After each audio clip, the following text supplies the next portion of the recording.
ডিসেম্বরের মধ্যে নির্বাচন দিবা, নাইলে তোমার দাঁতের পার্টি দাঁত সব থাপড়াইয়া ফেলাই দিব। আসলে হাসবো নাকি কাঁদবো বুঝতে পারতেছি না। এই ব্যক্তি মিডিয়া মারফত আপনারা সকলেই ইনাকে চিনেন। এই ব্যক্তিকে এনসিপির মিটিংয়েও দেখা গেছে, বিএনপির মিটিংয়েও দেখা গেছে।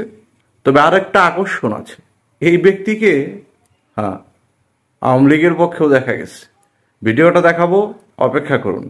তবে তার আগে আপনাদেরকে প্রথমে দেখাই, এই ব্যক্তি এনসিপির মিটিংয়ে যখন সে যায় তখন সাংবাদিকরা তার মুখোমুখি হয়, তাকে নানা ধরনের প্রশ্ন করে। পরবর্তী আবার এই ব্যক্তিকে বিএনপির মিটিংয়েও দেখা যায়।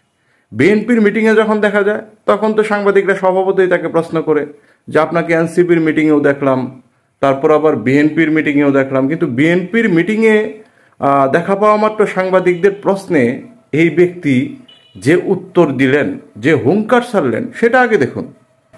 আজকে কেন আসছেন এখানে? এখানে আসছি, আমি তো বিএনপি করি। আমি তো আজকের বিএনপি না,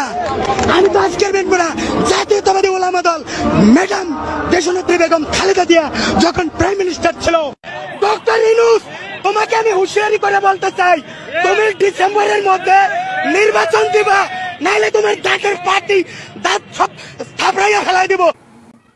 এই ব্যক্তির হুঙ্কারে তো আকাশ পাতাল একেবারে কেঁপে উঠছে। তো মজাটা কোথায় জানেন? অবশেষে কিন্তু আওয়ামী লীগের পক্ষে কথা বলছে এমন একটি ভিডিও এই ব্যক্তির পাওয়া গেছে। সেটা না দেখলে তো আসলে মূল মজাটা পাবেন না, সেটাও দেখা দরকার। আপনাদেরকে দেখাবো অবশ্যই।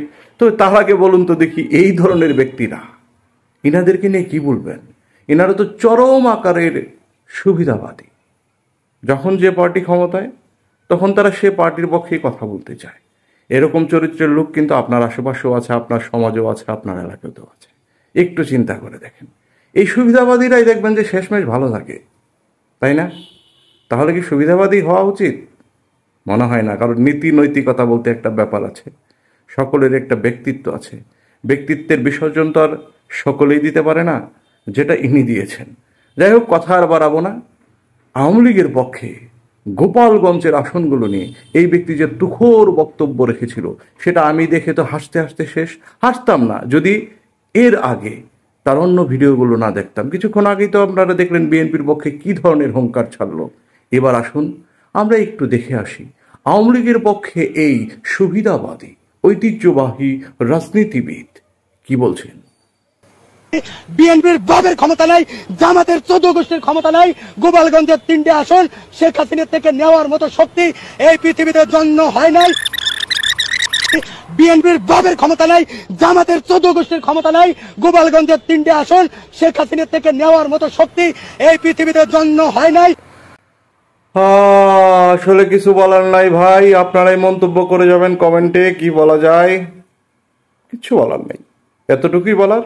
আমাদের চ্যানেলটিকে সাবস্ক্রাইব করে দিন। এরকম এক্সক্লুসিভ মজার ভিডিও আমরা আরো আপলোড করব। অপেক্ষায় থাকুন সেই ভিডিওগুলোর। ততক্ষণ পর্যন্ত আপনাদের সকলের জন্য শুভকামনা। ভালো থাকবেন সকলেই।